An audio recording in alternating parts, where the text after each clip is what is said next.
boa! Estamos ao vivo, mais um dia aqui do Instituto FASTEF para mais uma aula de Epístolas Paulinas.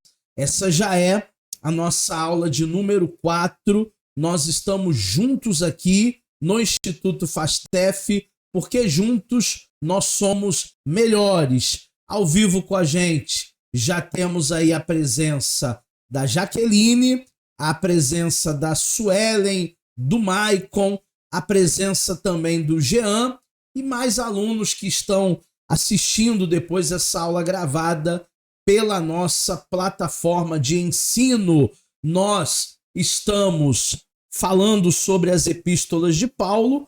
Nas primeiras semanas falamos de Romanos, Coríntios, Gálatas, Efésios e Filipenses, que foi a nossa última carta, nossa última epístola da semana passada. Hoje nós vamos continuar o nosso estudo pela carta aos Colossenses, e eu quero trabalhar com vocês, turma, de maneira dupla, a carta de Filemon, porque essas duas epístolas paulinas, tanto Filemon como também Colossenses, essas duas epístolas elas têm uma grande semelhança, elas foram escritas na mesma época, elas são consideradas uma das cartas das prisões, né? Então aqui na verdade são duas, Colossenses e Filemon, as cartas da prisão, aquele período que o apóstolo Paulo estava preso,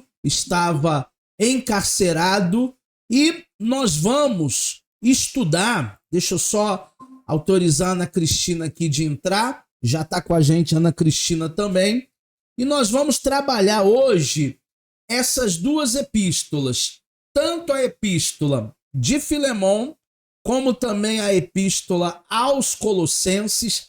Ambas são epístolas paulinas, ambas são epístolas da prisão, e a temática das duas, o propósito das duas, ele é bem semelhante. Começando aqui pela introdução da carta. Essa carta tem grande afinidade com Efésios, pois ambas tratam do mesmo assunto, Cristo, a cabeça da igreja, que também é o seu corpo, que também guarda certa semelhança com Filemon e que também foi enviada para a mesma cidade, para a cidade de Colossos. Então, quando falamos na epístola aos Colossenses, essa introdução é de Colossenses. Essa epístola, ela tem muita semelhança com a epístola que nós vimos na aula passada, que é a epístola aos Efésios, e ela tem muita semelhança também com a epístola de Filemon, que eu vou trabalhar em conjunto com vocês nesta noite. Então, a epístola aos Colossenses, ela foi escrita na mesma época, da mesma cidade, que é Colossos, e a epístola de Filemon, da mesma maneira. A semelhança com Efésios é que Efésios trabalha toda a analogia do corpo, e nós somos membros interdependentes. Inclusive, se você não viu a aula 3, já está lá no portal do aluno, você pode se reportar ao portal do aluno e fazer a sua aula de número 3, pode acessar amanhã, pode acessar nos próximos dias. Você vai ver a semelhança de Efésios com Filipenses e também, ou melhor, Filipenses não, Colossenses. E também a epístola de Filemon, que nós estaremos trabalhando nesta noite de maneira expositiva. Falando um pouco sobre a autoria e a data da epístola aos Colossenses, Paulo ele é o autor da carta. E ela deve ter sido escrita aproximadamente na mesma época que Efésios e também Filemon, isto é, por volta do ano 60. Está lá no capítulo 1 versículo 1 de Colossenses, e também no capítulo 4, no versículo de número 18. Então trabalhamos Efésios a semana passada, que fala sobre a analogia do corpo, e hoje vamos trabalhar Colossenses, que diz que nesse corpo o cabeça é Cristo. Cristo, ele é o cabeça desse corpo. A data, juntamente com Filemon, juntamente com Efésios, é aproximadamente a data de 60 depois de Cristo. Nós já estamos na era cristã. Jesus, ele já tinha morrido, Jesus, ele já tinha ressuscitado há mais ou menos aí uns 30 anos, 3 décadas, portanto, e agora o apóstolo Paulo começa a enviar as suas cartas para as igrejas. O propósito de Colossenses tem a ver com o tema. Qual o tema maior de Colossenses? A supremacia de Cristo. Ou então o contraste, né, entre a suficiência de Cristo e o vazio da filosofia humana. Eu costumo dizer que o homem, o ser humano, ele tem um vazio do tamanho de Deus. As pessoas, elas querem preencher esse vazio de várias maneiras, através de vícios, através de compras, através de muitas coisas, até filosofias vãs. Mas a única maneira do ser humano preencher esse vazio do tamanho de Deus é com a presença do Senhor. Não há outro meio, turma. Nós não vamos conseguir preencher esse vazio, superar esse vazio do tamanho de Deus sem a presença do Senhor. Então, existem muitas filosofias por aí, muitas filosofias que querem substituir o que a palavra nos dá através da graça, né? Pela graça sois salvos. Nós recebemos pela graça. Não foi de graça, mas é pela graça. E o Paulo, ele vai trabalhar em Colossenses justamente essa suficiência de Cristo, essa supremacia do Senhor. E a carta, ela foi escrita também para combater o ensino herético que estava contaminando a igreja. Heresia é todo ensinamento que não tem base bíblica. Todo ensinamento que não há base bíblica é um ensinamento herege. Algumas igrejas pregam umas heresias. A gente até vai ver isso de maneira mais detalhada em heresiologia, seitas e heresias.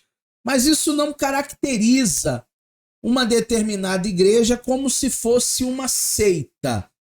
Não é toda igreja que se torna uma seita por alguns equívocos na interpretação da própria palavra. Mas é óbvio que qualquer equívoco na pregação do evangelho, ele se torna, sim, uma heresia. E Paulo escreve para a igreja de Colossos para combater essas heresias que estavam sendo disseminadas na igreja aos colossenses. Ainda no propósito, não está claro no texto o tipo de heresia que se alastrou entre os colossenses.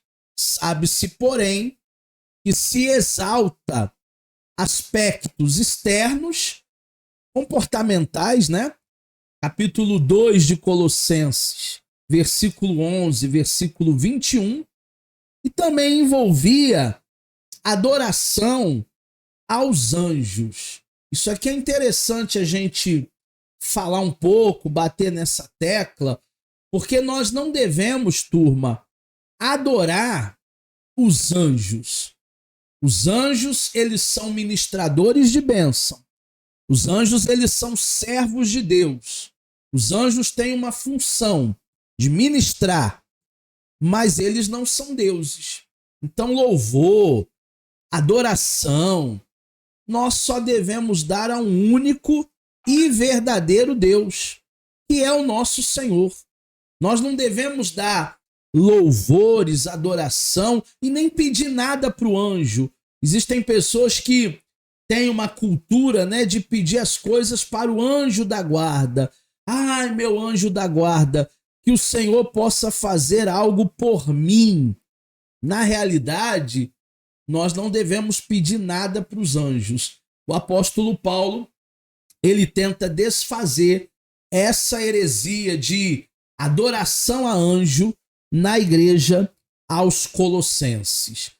O destinatário ou os destinatários da carta, a carta ela é endereçada à igreja de Colossos, que é uma cidade da Ásia Menor, provavelmente fundada por um homem chamado Epáfras. Foi Epáfras que fundou provavelmente essa igreja dos Colossenses. O capítulo 1, versículos 7 e 8, e também em Atos, se você conferir 19 e 10, vai trazer maiores informações sobre o destinatário desta carta.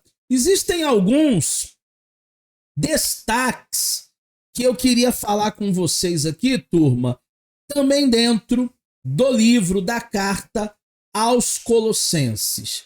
Colossenses contém uma das mais sublimes declarações a respeito da glória de Cristo. Se você depois ler essa perícope do capítulo 1, dos versos 15 ao 23, vai valer muito a pena, porque é uma declaração completa sobre a glória do Senhor, sobre a presença de Deus. Vale a pena fazer essa leitura em Colossenses. Também declara a posição da igreja em Cristo Jesus, unida em Cristo. Foi aquele tema que nós falamos também semana passada. A igreja, ela precisa ser mais unida como um organismo vivo. E Satanás, o inimigo das nossas almas, ele tem feito de tudo para desunir a igreja. Jesus também declara a posição da igreja com Cristo, unida em Cristo Jesus, capítulo 2, verso 2, completa em Cristo. A igreja só será completa se ela estiver firmada em Jesus, morta com Cristo, com seus delitos e pecados, e ressuscitada com Cristo, capítulo 3, versículo 1 da carta aos Colossenses. Então, toda essa temática, o apóstolo Paulo, ele traz para nós, na igreja de Colossos, como um grande destaque, para que a gente possa entender que a igreja, ela morreu em Cristo e ressuscitou. Já não vivo mais eu, mas Cristo vive em mim. Existem alguns temas essenciais,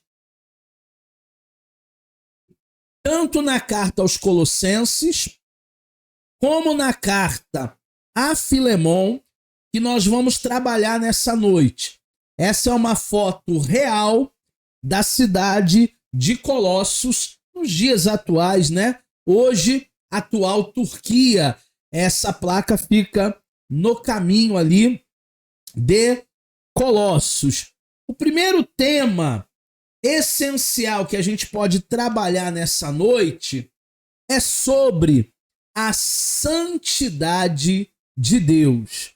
Colossenses, no capítulo de número 3, no versículo de número 12 ao 17, vai falar sobre a santidade de Deus. E sem santidade, sem santificação, ninguém verá o Senhor.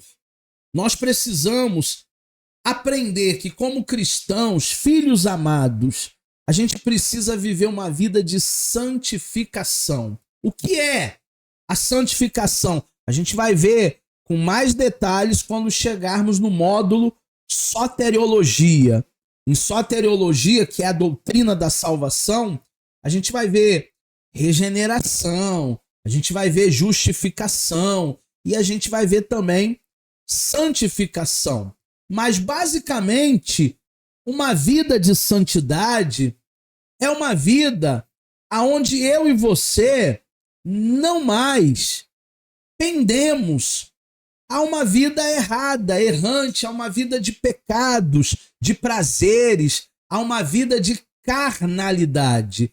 A santificação é justamente isso, é você se privar daquilo que é carnal, natural, e você buscar mais as coisas que vêm do alto, as coisas que operam através de Deus. Então, a nossa santificação ela é trabalhada em Efésios pelo apóstolo Paulo. O segundo tema que eu quero elencar nessa noite é sobre a caridade de um escravo. Como assim? A caridade de um escravo. É uma percepção fascinante.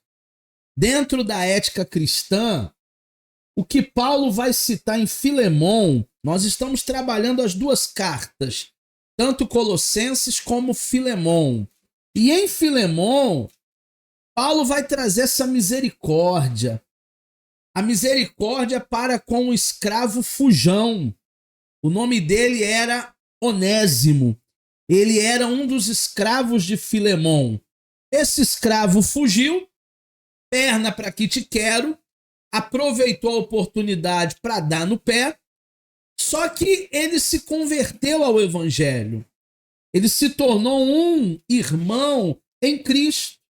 E agora o apóstolo Paulo escreve uma carta para Filemon, para que Filemon aceitasse o seu escravo de volta, para que Filemon pudesse perdoar o seu escravo. Está lá em Filemon, capítulo 1, versículo do 11 ao 14. Filemon podia punir o escravo fujão? Podia. Estava no seu direito. O escravo ele cometeu um erro grave, ele era um fugitivo. Mas o apóstolo Paulo ele tenta fazer essa mediação. Ele tenta interceder.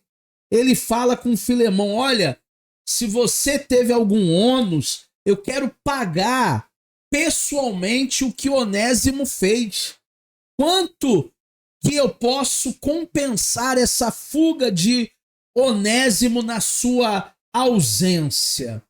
Então Paulo ele vai demonstrar essa caridade cristã, essa caridade com um escravo.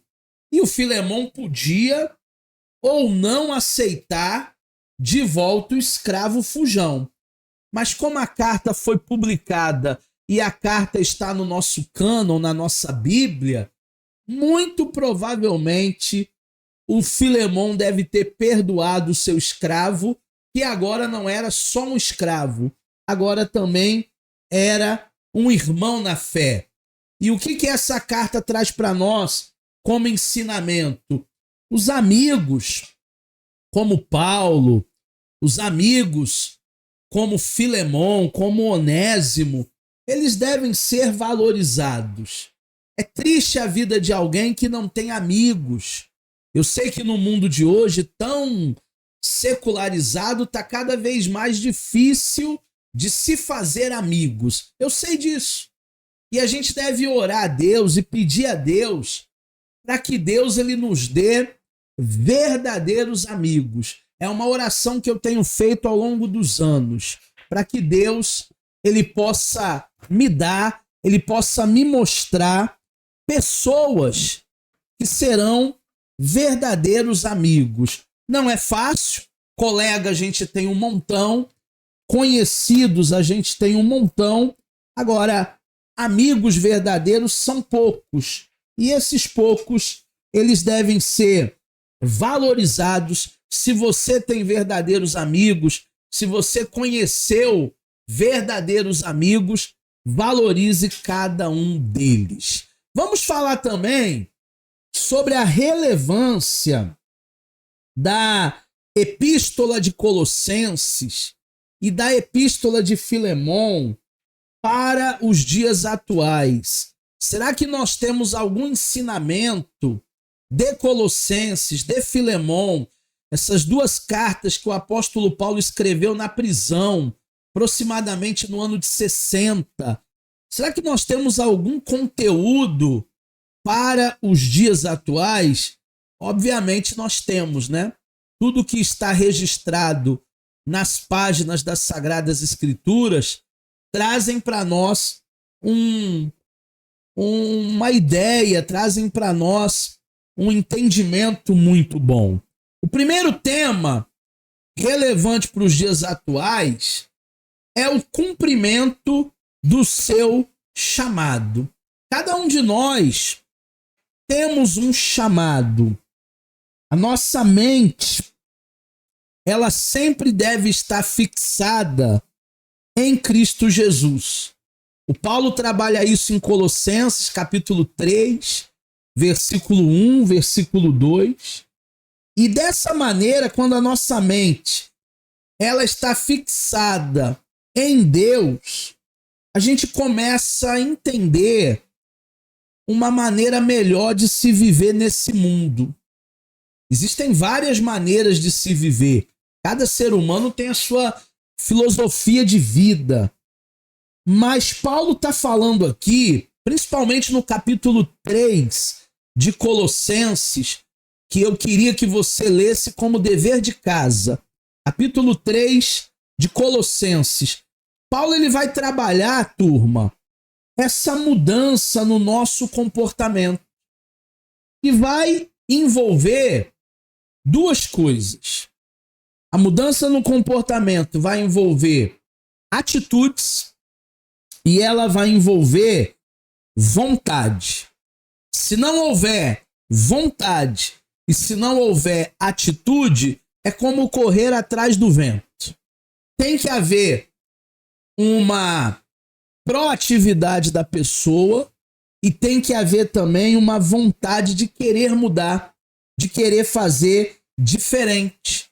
Nós temos o cumprimento do nosso chamado quando nós entendemos que Deus ele transforma até o ponto que o ser humano quer ser transformado por Deus. Deus ele chama, muitos são chamados, agora poucos são os escolhidos. Por quê? Porque Deus nos transforma na medida, no ponto em que nós também queremos ser transformados. Existe uma ação mútua que eu chamo de divino-humana. Deus ele faz tudo? Não. Deus faz a parte dele, que é o chamado. Agora, por que muitos são chamados e poucos os escolhidos? Porque poucos ouvem, prestam atenção, abrem o coração para o chamado de Deus. Eu e você, a gente tem que ter essa preocupação. Somos chamados, somos escolhidos por Deus, vamos fazer a obra de Deus, vamos cumprir o nosso chamado, mas não depende só de Deus, também depende de nós. E isso é um tema muito interessante que Paulo trabalha em Colossenses. O segundo tema para os dias de hoje é a descoberta do propósito de seu trabalho. Tem alguém que levantou a mão? Quem quer falar? Você, Jean? Levantou a mão? Pode abrir o microfone. Sim, professor. A questão do chamado que o senhor falou. Qual a porcentagem a gente para Deus? É 50%, é 80% de 20% Deus? Porque baseado nas nossas atitudes, né? Então, qual é a medida dele? Na realidade, a gente não pode colocar uma porcentagem da participação de Deus e da participação humana. Porque talvez aqueles que têm uma mente mais de exatas, queiram colocar assim, a responsabilidade minha é 50% e a responsabilidade de Deus, os outros 50%. Essa é uma conta que a gente não consegue fazer estatisticamente, porque nós não estamos lidando com uma ciência exata. Nós estamos lidando com uma área que é o chamado de Deus na vida da pessoa. Eu já ouvi uma frase que vocês já devem ter ouvido também, e eu não concordo muito bem com ela, não. Uma frase que diz assim: escolhido não tem escolha. Já ouviram isso? Escolhido não tem escolha? Então, eu não concordo muito com isso, porque o escolhido também tem uma escolha de não querer ouvir o chamado, de não querer cumprir o seu ministério, de não querer fazer a vontade do Senhor. Eu acredito sim que Deus ele nos chama, Deus ele nos usa. Agora, tem que haver um querer do ser humano. Porque se não houver um querer do ser humano, não há livre-arbítrio. E se não houver livre-arbítrio, aí então a gente já pode jogar a toalha e dizer que uma vez salvo, salvo para sempre, que já existem os escolhidos de Deus e os não escolhidos de Deus, porque aí a gente vai começar a conflitar também com o querer humano.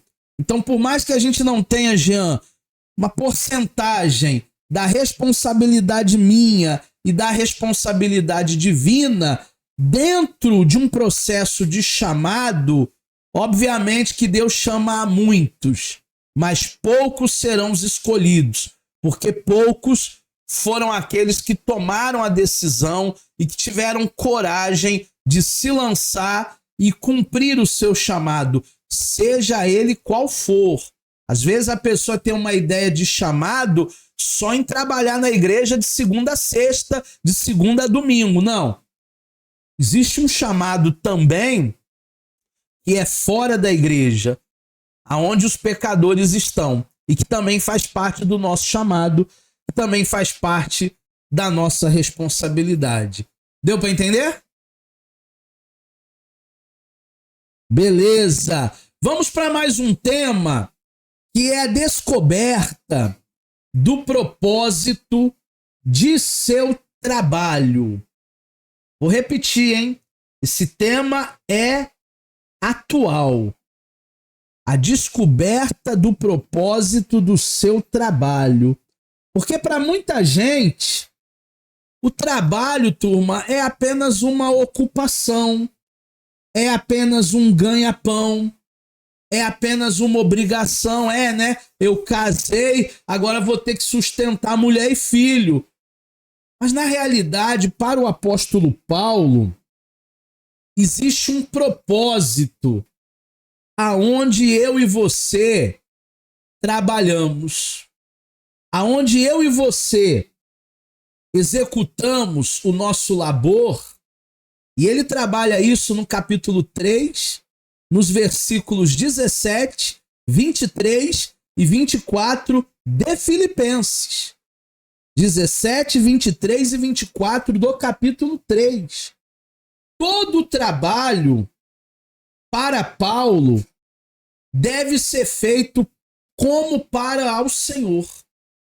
Às vezes até eu entregando um copo d'água para alguém, é como se eu estivesse entregando um copo d'água para o próprio Senhor Jesus. Jesus ensinou isso. Eu tive sede, me deste de beber.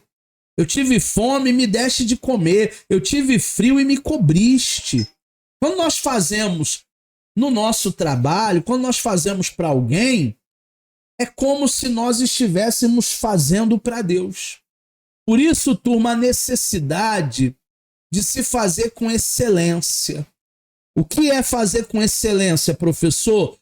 Fazer o melhor que podemos com os recursos que temos. Eu sempre vou dar o meu melhor, eu sempre vou dar o meu máximo, para fazer com excelência.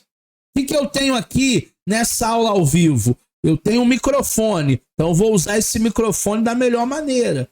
Eu tenho uma câmera, então eu vou usar essa câmera da melhor maneira para falar com vocês.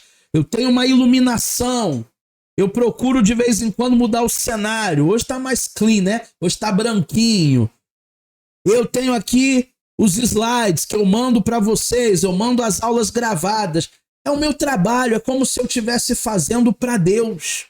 Eu não estou fazendo para Jaqueline, ou para Suelen, ou para o Maicon, ou para o Jean, ou para Ana Cristina, ou para quem está na aula agora ao vivo. Eu estou fazendo para o próprio Deus.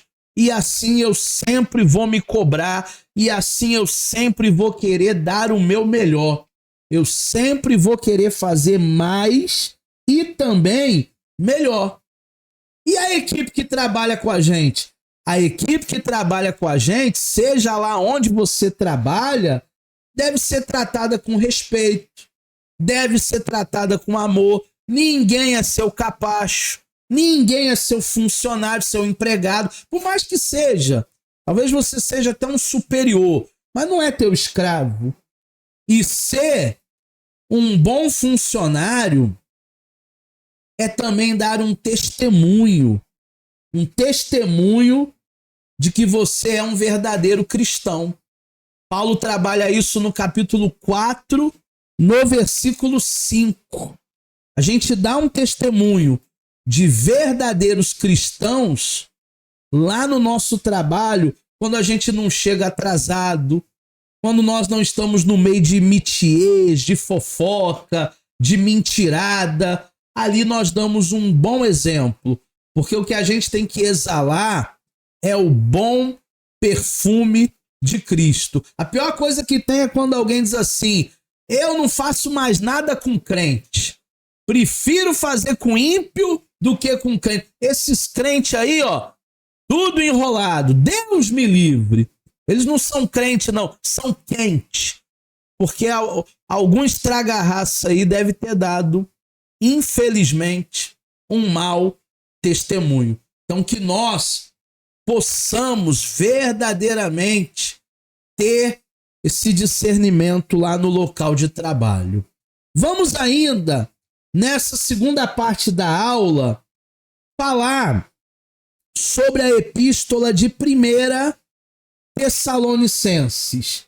Essa aula de hoje, nós começamos falando de Colossenses, Filemon por tabela, e agora a gente vai encerrar a nossa aula falando da epístola aos Tessalonicenses, que eu coloquei como subtítulo Continuar a obra.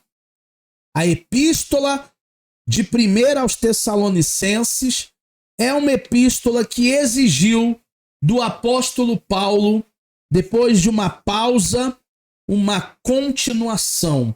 Há momentos na nossa vida que é assim, né? Há uma pausa, há um hiato, e depois Deus vai nos usar para continuarmos fazendo o que Ele quer. Paulo fundou a igreja da Tessalônica durante a segunda viagem missionária. Então foi por volta aí de 51 depois de Cristo. Mas a sua estada na cidade, ela parece ter sido bastante curta. Está lá em Atos 17, do 1 ao 9. O Paulo ele não fica, turma, muito tempo em Tessalônica. Diferentemente de Corinto, que Paulo ficou 2 anos em Corinto. Aqui não. Aqui Paulo, ele estava de passagem. Ele fica, assim, algum tempo, alguns dias, mas ele não cria muitas raízes em Tessalônica nessa segunda viagem missionária. Os crentes ali, porém, eram pessoas esforçadas. A igreja da cidade cresceu bastante, rapidamente. A mensagem do evangelho foi proclamada em toda a província. Está lá em 1 Tessalonicenses, capítulo 1, versículo 6, versículo 8 até o versículo 10. Paulo escreve-lhes a primeira carta, 1 Tessalonicenses, para incentivá-los a prosseguir trabalhando e para reafirmar algumas verdades que ensinara. É interessante que Paulo ele sempre vai reafirmar as verdades, porque as pessoas, turma, são esquecidas. Às vezes a gente fala uma coisa que agora, daqui uma semana a pessoa já esqueceu. E tem gente que é esquecido mesmo. Não tem uma memória muito longa. Tem gente que não lembra nem o que almoçou hoje. Ah, o que você almoçou? Eu não sei. Eu comi alguma coisa que eu já não lembro mais. Então é importante a gente sempre reafirmar, bater na mesma tecla, falando das verdades de Deus, falando daquilo que Deus espera de cada cristão, de cada um de nós. Paulo escreveu a carta, é de sua autoria, está no capítulo 1, versículo 1 de 1 Tessalonicenses. Poucos meses depois de haver sido expulso da cidade, ele passou por Bereia e também por Atenas. Silas e Timóteo juntaram-se com ele em Corinto. Ali eles vão ficar um tempo maior. Mas em Tessalônica foi passagem rápida, eles foram expulsos. Os judaizantes, estavam querendo apedrejar o Paulo ali em Tessalônica. De onde o apóstolo Paulo enviou a primeira carta. A primeira carta ela foi escrita em Corinto e enviada para Tessalônica.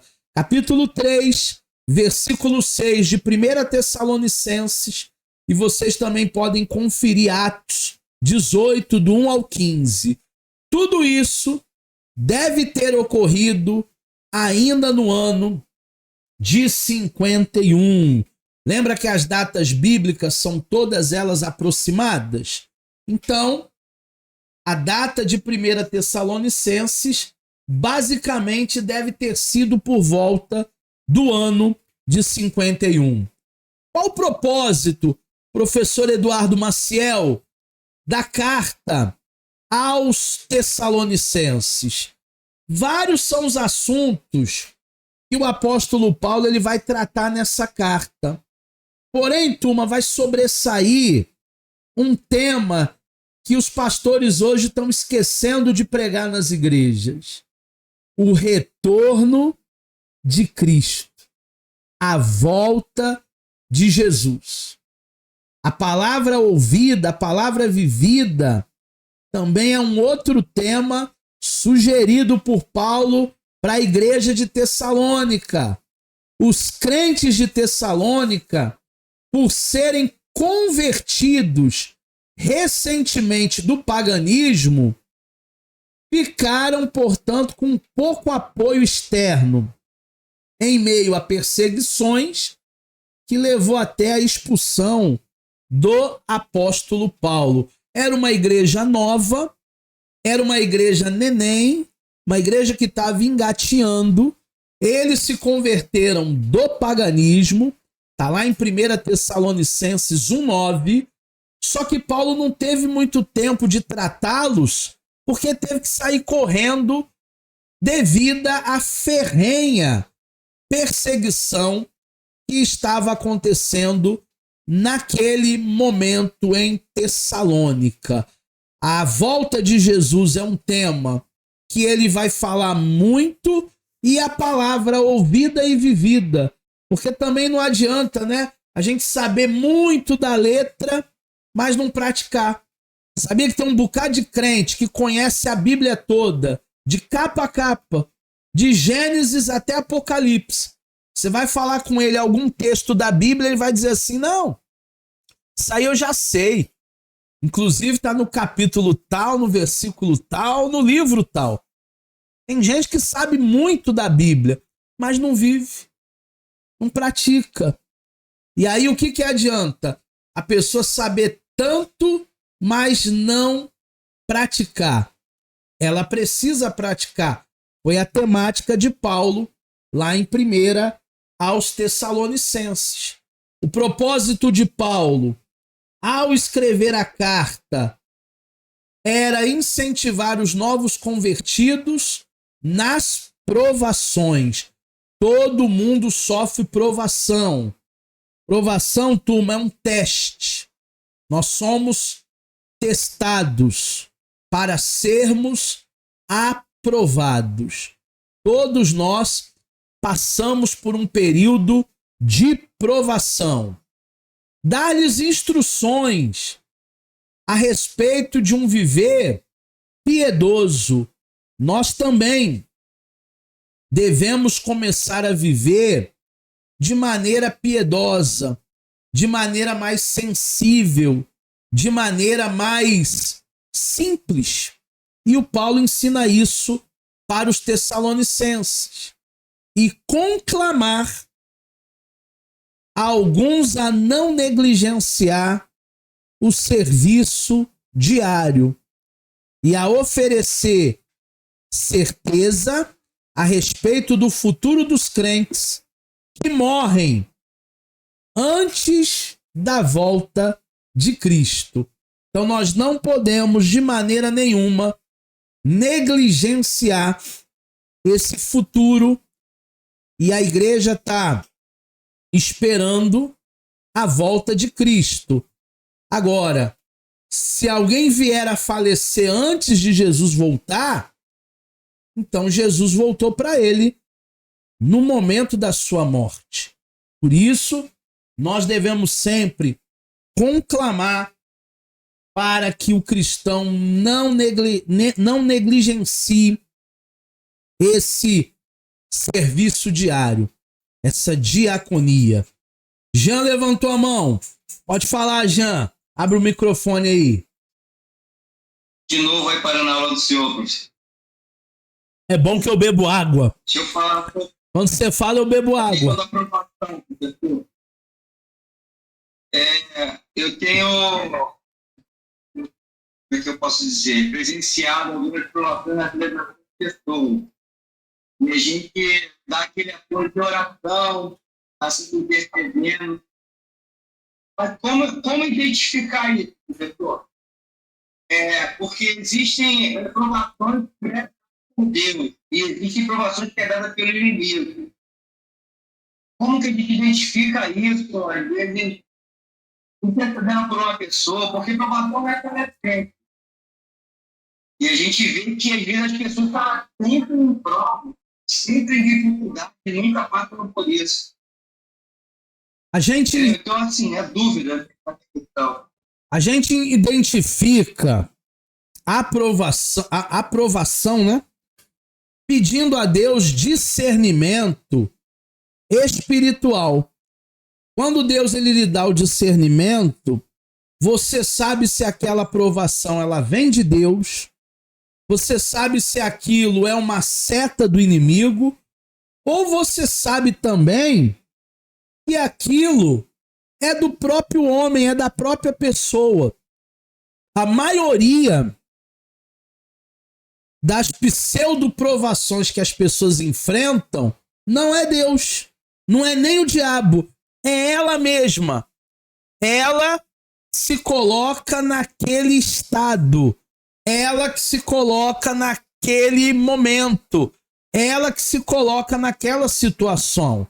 Obviamente, existem provações que vêm de Deus para a gente ser aprovado. Obviamente, existem setas malignas, dardos inflamados do inimigo para tentar parar a nossa fé. Mas a grande maioria, Jean, é o próprio ser humano que não tem discernimento, não tem autorresponsabilidade, não faz uma oração a Deus antes de tomar decisão importante, e aí quando dá tudo errado, ele quer responsabilizar a Deus. Ah, Deus, eu estou passando uma provação. Não!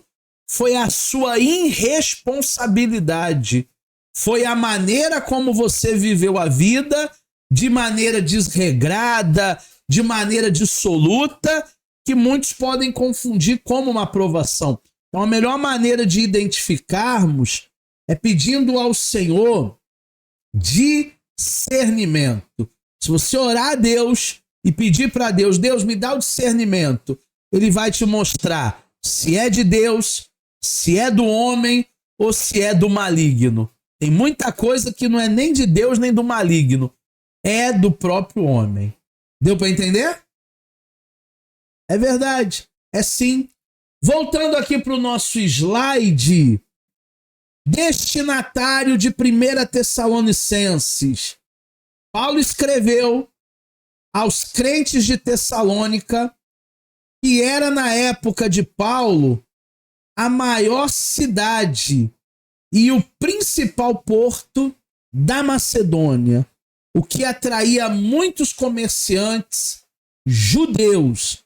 Está lá em Atos, capítulo 1, dos versículos 1 ao versículo 15. Então, a cidade de Tessalônica era uma cidade portuária da Macedônia, uma cidade que atraía muito comerciante, muita gente, uma cidade pulsante, uma metrópole, digamos assim, e ali foi difícil por causa da perseguição, mas Paulo, mesmo com uma estadia pequena, conseguiu falar do amor de Deus.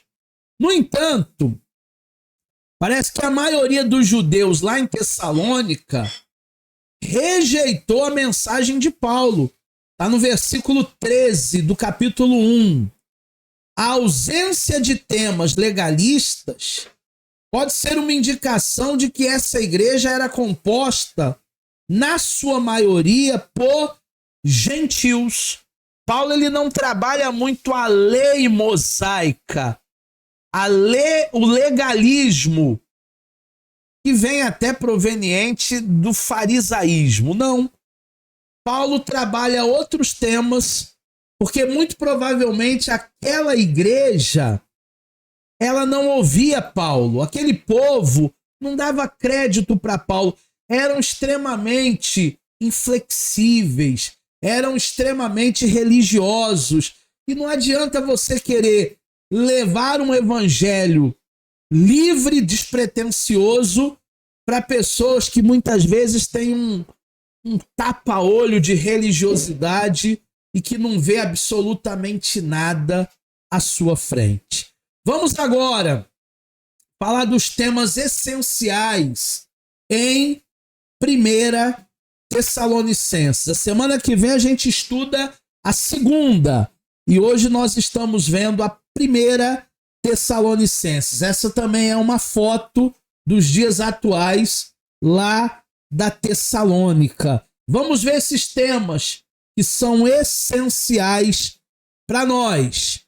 Primeiro é o exemplo de Paulo, né? No versículo 1, no versículo 6, capítulo 1:6, o encorajamento do Paulo aos irmãos, falando para os irmãos que o poder de Deus era suficiente para ele. A tua graça me basta. Capítulo 1, verso 5, capítulo 5, versículo 23. Falando também que o sofrimento faz parte do discipulado. Tem gente que acha que existe discipulado sem sofrimento. Não. Viver é Cristo, morrer é lucro, sofrer faz parte. Os motivos que levavam o apóstolo Paulo a pregar. Aí já está no capítulo 2, do versículo 3 ao versículo 5. Quais eram os verdadeiros motivos de Paulo? A gente vai descobrir no 2, do 3 ao 5. Ele não era pesado, turma, para ninguém. Ele nunca foi alguém que ia se encostar em alguém para tirar algum proveito. Existem irmãos aí que são até espertalhões. Em nome de Deus, em nome da fé, eles ficam explorando os demais. Paulo não. No capítulo 2, do 6 ao 9, ele trabalha justamente que ele não é pesado a ninguém. E a preocupação dele, nesse exemplo, com o bem-estar dos irmãos da Tessalônica. Aí você pode ler do 2,17 até o 3,2. Eu não estou lendo cada referência aqui, senão a gente não teria tempo hábil para falar de 2, 3 epístolas. Então eu deixo os textos para você fazer o estudo sistemático em casa. Capítulo 2, do versículo 17 até o capítulo 3, versículo 2, ele vai falar da sua preocupação com os irmãos da Tessalônica. E para a gente fechar a aula de hoje, essa aula EAD, ela tem que ser dinâmica. Ela não pode ser uma aula muito extensa, senão o pessoal dorme. Para a gente fechar a aula de hoje, o último tema que eu quero trabalhar é esse aí, ó. O modelo da igreja. Qual seria hoje um modelo ideal para uma igreja de Deus, uma igreja abençoada? Em primeiro lugar, o apóstolo Paulo ele vai dizer que essa igreja de Tessalônica é um modelo na responsabilidade e na seriedade quanto às coisas do reino. Capítulo 1, versículo 7. Vocês são um exemplo de seriedade e de responsabilidade no reino. Capítulo 1, versículo 3. Era uma igreja que trabalhava para Deus. As pessoas não trabalhavam para elas, elas trabalhavam para Deus. As pessoas não trabalhavam para inglês ver, as pessoas trabalhavam para Deus. Também capítulo 1, versículo 3. Passaram por provações.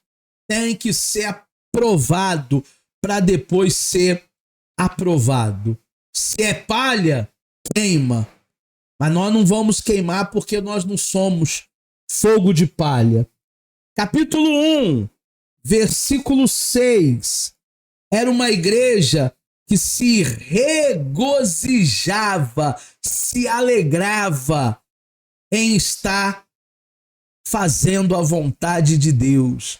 Tem gente que vai para a igreja domingo com um climão, parece que está indo para o cemitério, parece que está indo para o matadouro. Onde é que você vai? Ah, eu vou para a igreja. E vai murmurando, vai reclamando. Parece uma obrigação. Não. Nós devemos fazer com amor, com alegria. Regozijai-vos sempre no Senhor. Capítulo 1, versículo 8 de Tessalonicenses. Era uma igreja que anunciava a mensagem da salvação, a mensagem da responsabilidade, da seriedade. E por último, capítulo 1, versículo 9, também de Tessalonicenses. Eles eram pessoas sinceras no seu compromisso. Que Deus possa colocar pessoas no nosso ministério, na nossa igreja, que também sejam sinceras nesse compromisso de gerar almas, nesse compromisso de serem ovelhas, nesse compromisso de servir a Deus, não por um interesse, não porque Deus vai nos dar um carro, uma casa, saúde, ou porque eu não posso queimar no mármore do inferno, mas servir a Deus de coração, de maneira despretensiosa. Não é um interesse que tem que haver por trás. Tem que haver o verdadeiro amor. E o verdadeiro amor, ele lança fora todo medo. O verdadeiro amor, ele cobre uma multidão de pecados. Essa era a igreja dos Tessalonicenses. Uma igreja poderosa, uma igreja pulsante, né? Pulsante, uma igreja revolucionária. Na parte final dessa aula, vamos falar rapidinho da relevância de 1 Tessalonicenses para os dias atuais. Será que nos dias atuais existe alguma relevância de Tessalonicenses? Claro que há, né? A volta de Cristo. Os pastores estão pregando sobre esse tema. Eu estou vendo aí 7 passos para prosperar, 12 dias para dar a volta por cima, mas eu não tenho visto uma pregação sobre a volta de Jesus. Paulo, ele ensina no capítulo 1:10, no capítulo 2:19, no capítulo 3:13, no capítulo 5:23, o que há de vir virá e não tardará. Jesus está voltando, igreja. Vamos ficar ligado. Segundo tema, para os dias atuais, para os dias de hoje, o estabelecimento de sermos exemplo para os outros. Você sabia que o seu modo de ser, o seu modo de viver, ele é um exemplo para os outros? Eu e você precisamos ser um exemplo na palavra, no trato, no amor, no compromisso, no sim, no não. Firmou um compromisso, faça de tudo para você não falhar. E o nosso último tema relevante para os dias atuais é a manutenção do foco em Jesus. Eu e você precisamos focar nele. Foque nele, olhando para Jesus, autor e consumador da nossa fé. Ah, professor, mas tem uma meia dúzia de estraga-raça aí no meio gospel. Tem! Jesus não falou que os escândalos seriam inevitáveis, mas ai daquele de quem viesse o escândalo. Tem uma meia dúzia aí de estraga-raça, mas não olha para eles não. O teu foco, ele deve estar sempre em Jesus. Ele é o autor, ele é o consumador da nossa